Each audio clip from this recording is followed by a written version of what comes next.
Prezados alunos e alunas, vamos dar início à nossa unidade 4, cujo tema é participação social, descentralização e governança na administração pública.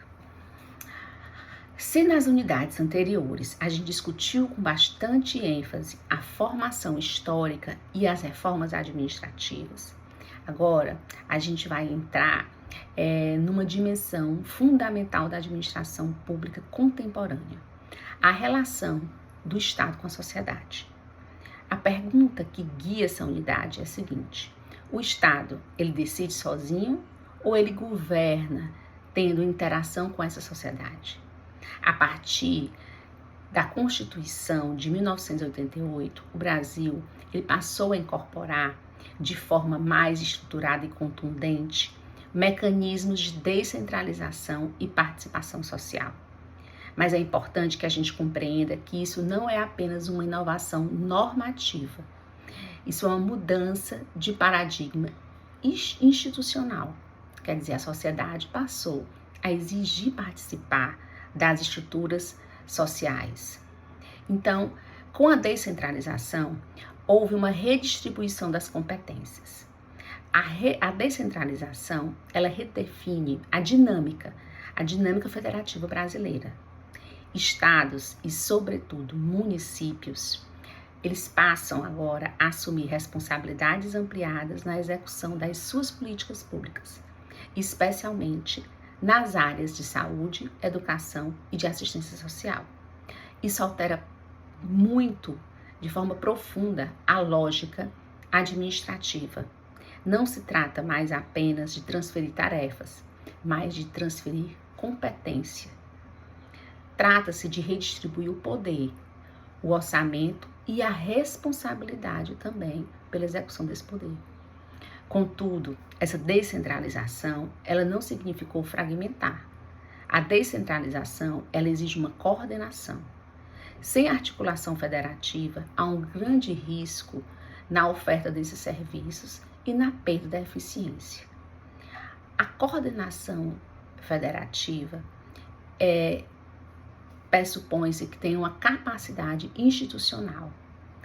Surge, então, uma questão nesse aspecto, se todos os entes federativos, eles possuem essa mesma capacidade administrativa. A resposta é claro que não. O Brasil, ele possui dimensões continentais. Então, o Brasil, ele apresenta profundas desigualdades regionais. Portanto, essa descentralização depende de capacidade institucional, de recursos financeiros e de suporte técnico. O que é que isso significa? Isso significa que descentralizar é um processo complexo, principalmente num país grande, com dimensões territoriais como o nosso. Não basta prever autonomia formal, é necessário garantir condições para que exista uma implementação real. Esse é o maior desafio da gestão pública brasileira contemporânea. Então, a participação social, hoje, ela é institucionalizada. Existem mecanismos legais que fomentam essa participação e hoje o brasileiro, ele tem muito mais essa consciência de coisa pública. Então, a gente verifica que, além da descentralização, a Constituição Federal, ela amplia mecanismos de participação social. Então, existem conselhos, conferências, audiências públicas e outros instrumentos de controle social que passam a integrar o desenho institucional das entidades públicas. Mas é fundamental que a gente possa distinguir.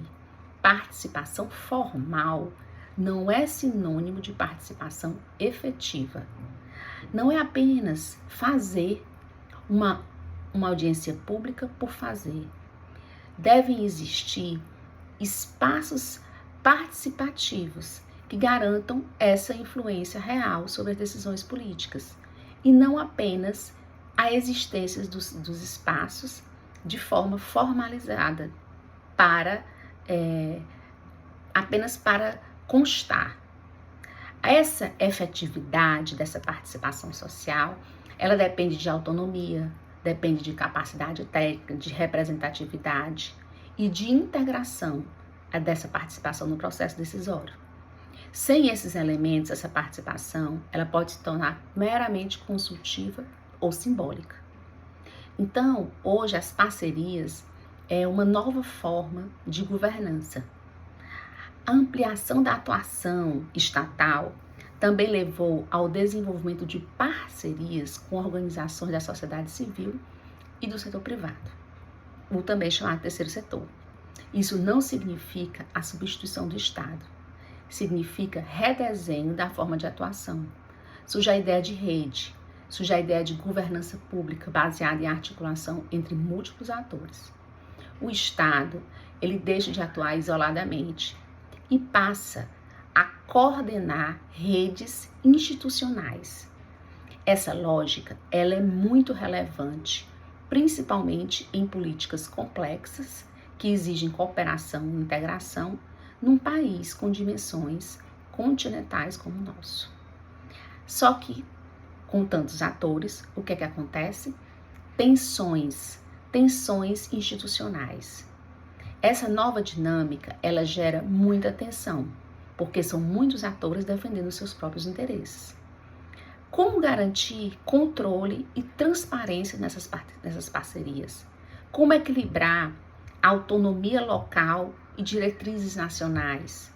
Como assegurar que a participação não seja apenas ligada aos interesses de minorias? Como que essas tensões, elas mostram a ampliação da participação e da descentralização, e como isso pode eliminar conflitos e como pode ser reorganizado. O Estado, ele passa a operar em um ambiente mais plural e com certeza muito mais complexo. Isso tem um impacto muito grande na cultura administrativa pública. A descentralização e a participação social, ela impacta também na cultura institucional. O gestor público deixa de ser apenas executor técnico e passa a atuar como articulador dentre tantos atores. A administração pública, ela torna-se mais interdependente. Para que isso aconteça, exigem novas competências dos gestores: negociação, coordenação, planejamento colaborativo e estratégico. Ou seja, muda o perfil da gestão pública.